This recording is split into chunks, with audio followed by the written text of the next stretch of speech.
मेरा साथ बोलिए, भारत माता की, भारत माता की, नरेंद्र मोदी, नरेंद्र मोदी।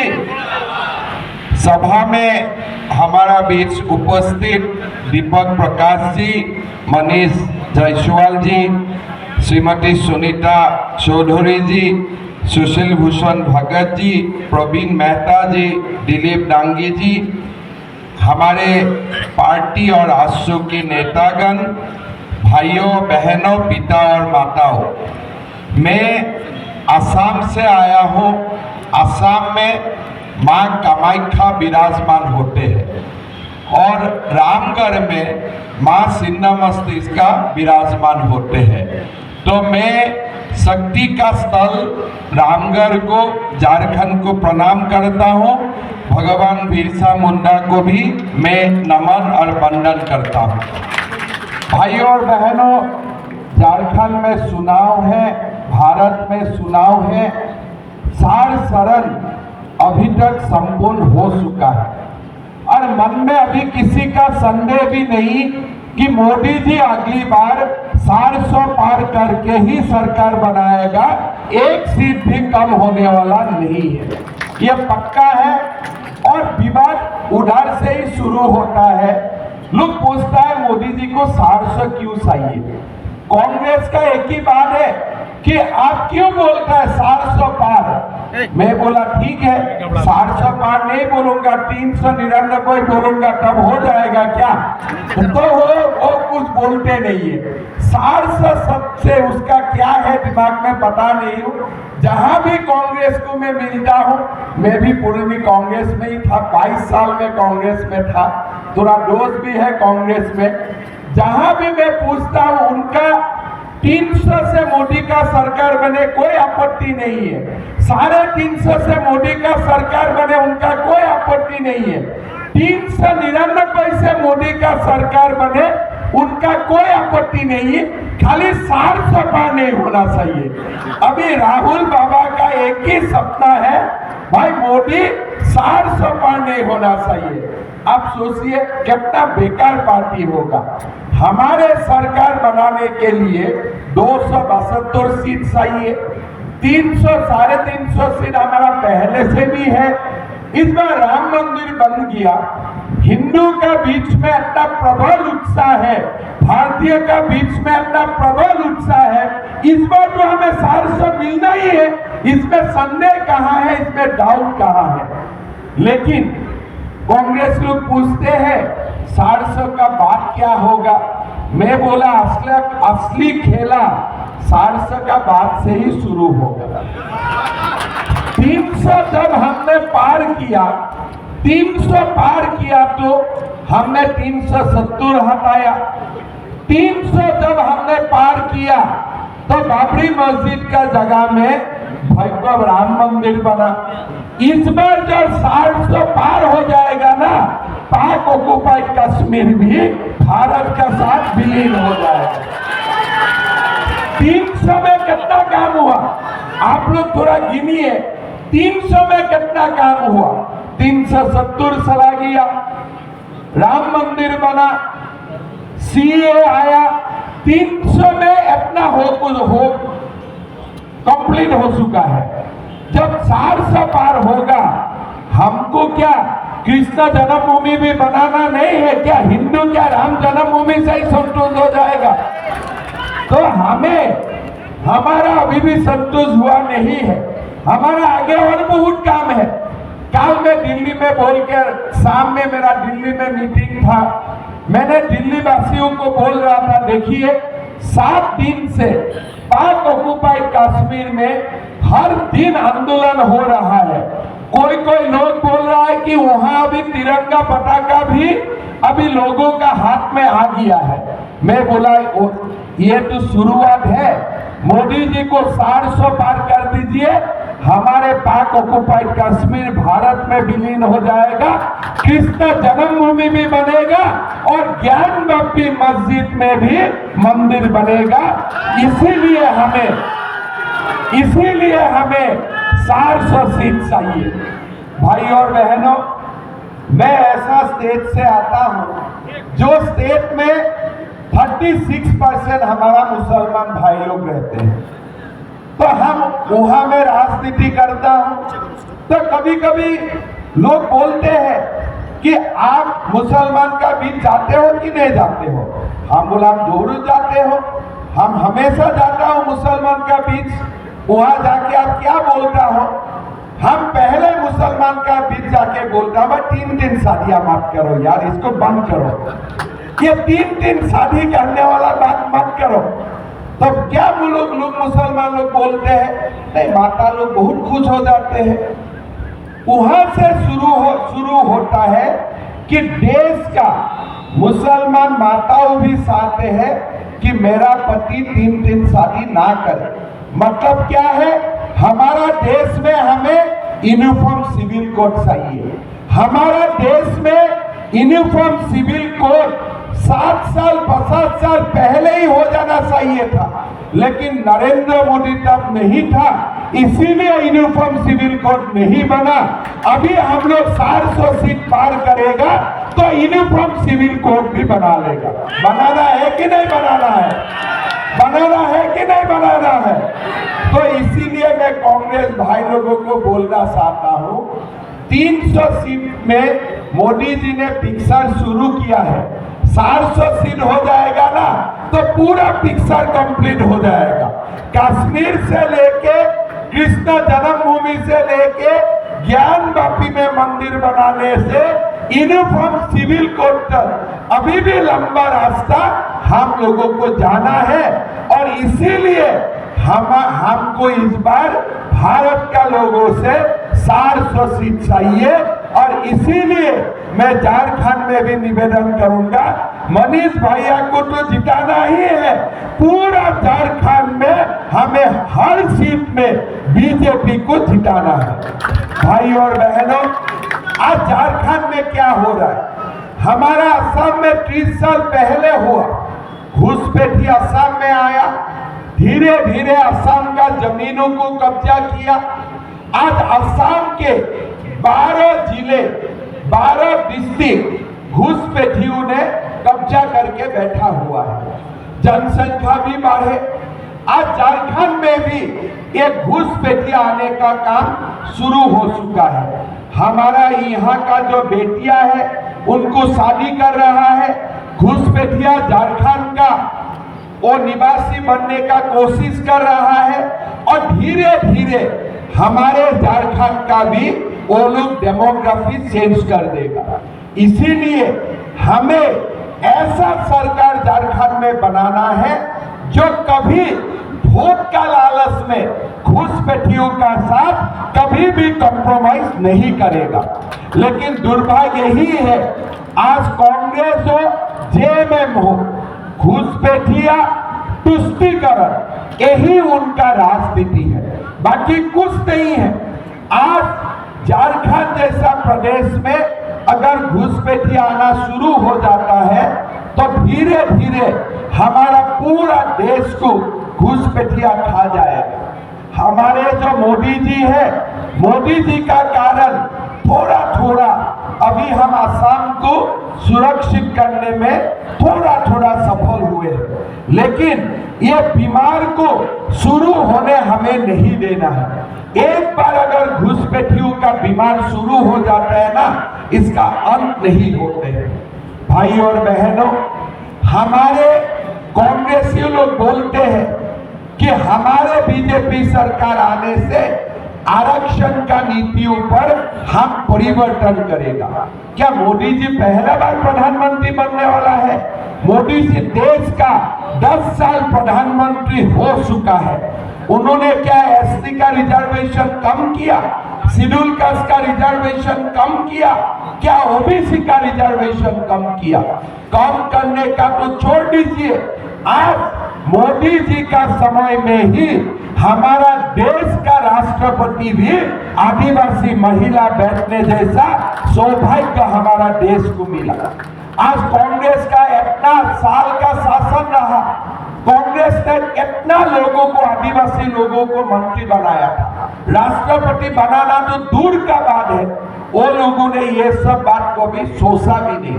मोदी जी ने पहला बार शासन में आके ही शेड्यूल कास्ट समाज से भारत का राष्ट्रपति बनाया, फिर दोबारा मौका मिला, दोबारा आदिवासी समाज से राष्ट्रपति बनाया।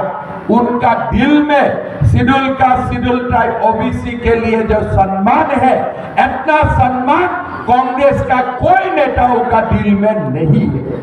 भाई और बहनों, कांग्रेस क्या कर रहा है?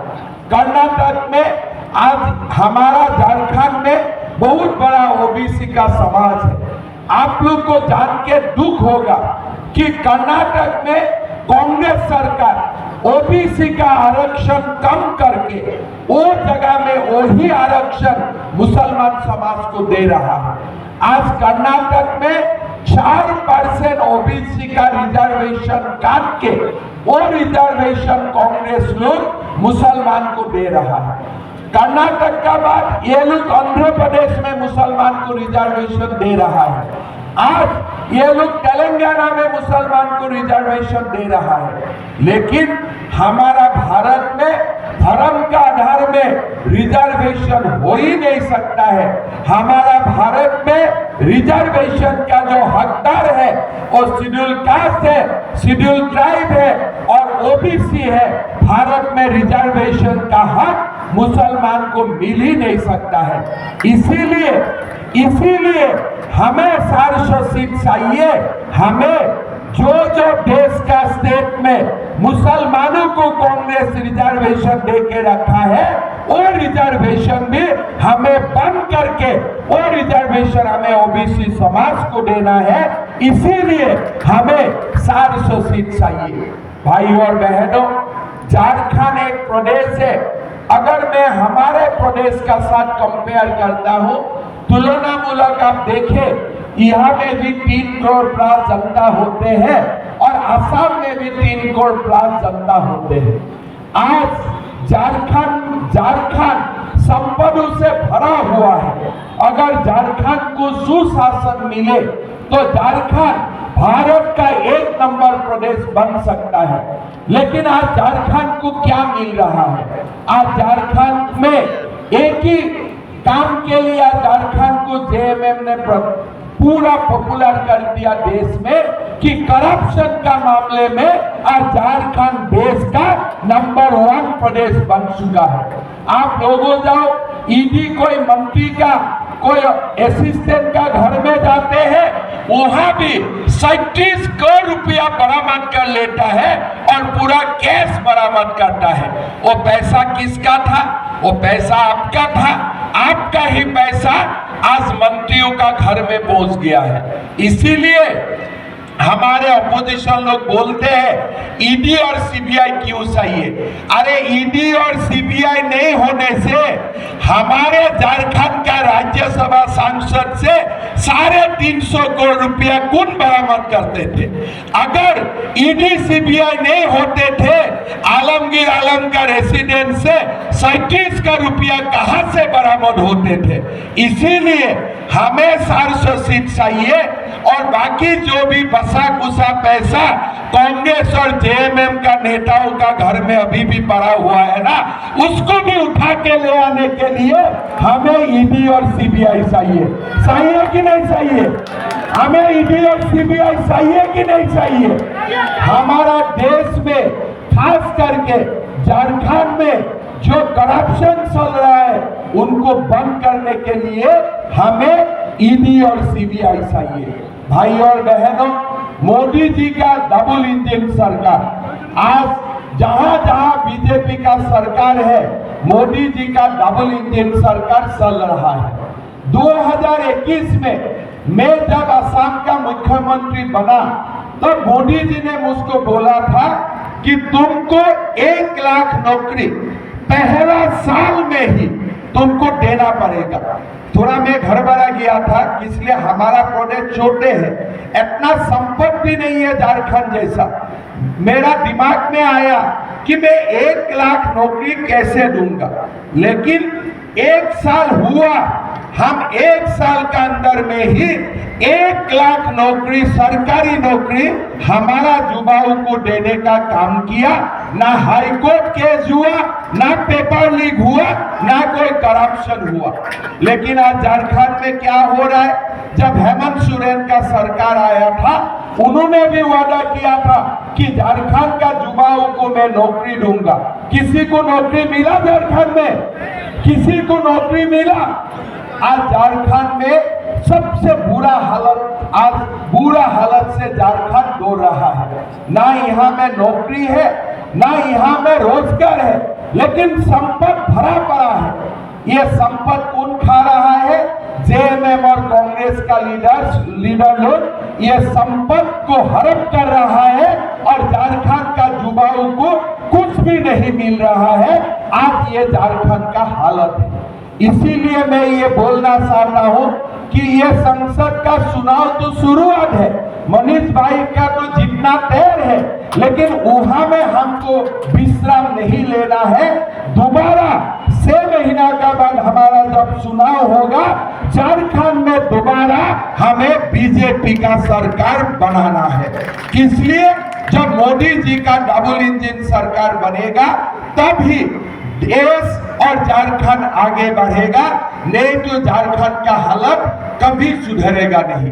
भाई और बहनों, आज आप देश का हालत देख सकता है।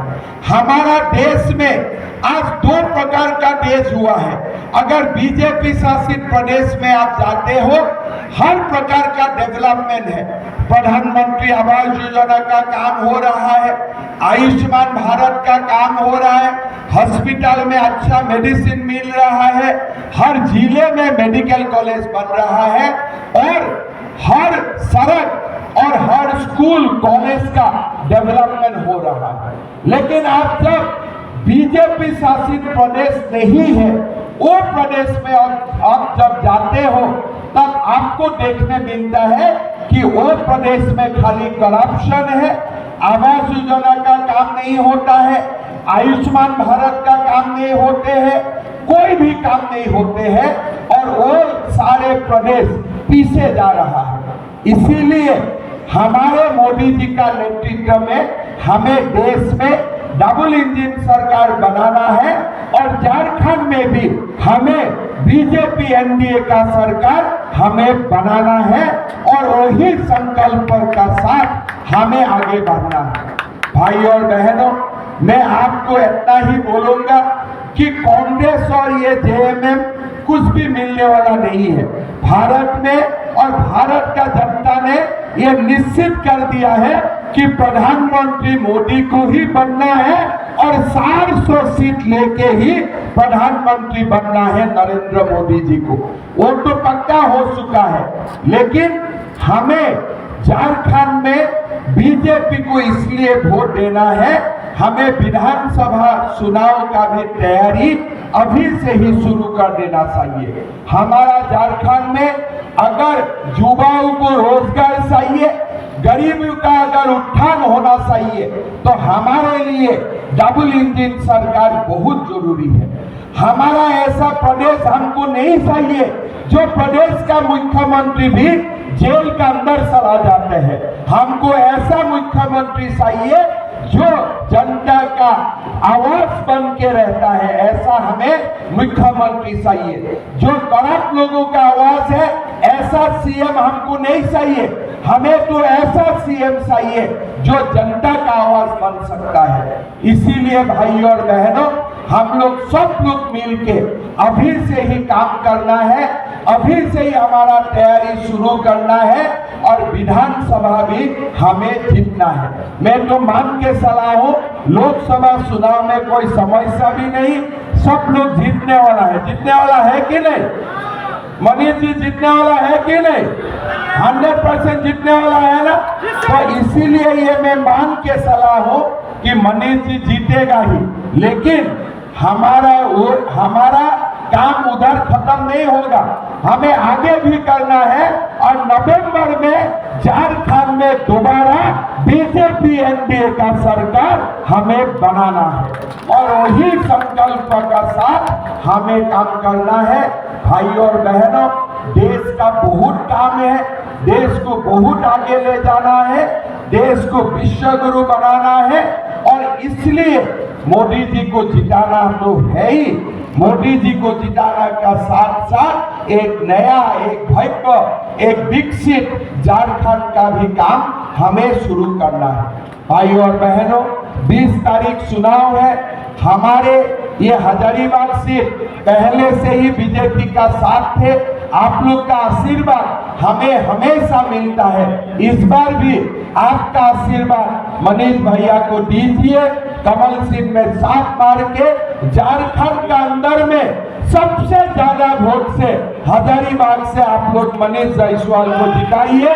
यही मैं आप लोग को निवेदन करूंगा और एक बात दिल में लेके जाइए, हमें 400 सीट क्यों चाहिए? हमें यूनिफॉर्म सिविल कोड लाना है, हमें पाक ऑक्युपाइड कश्मीर भारत में लाना है, हमें कृष्ण जन्मभूमि बनाना है, हमें ज्ञान पापी मस्जिद में हमें मंदिर बनाना है।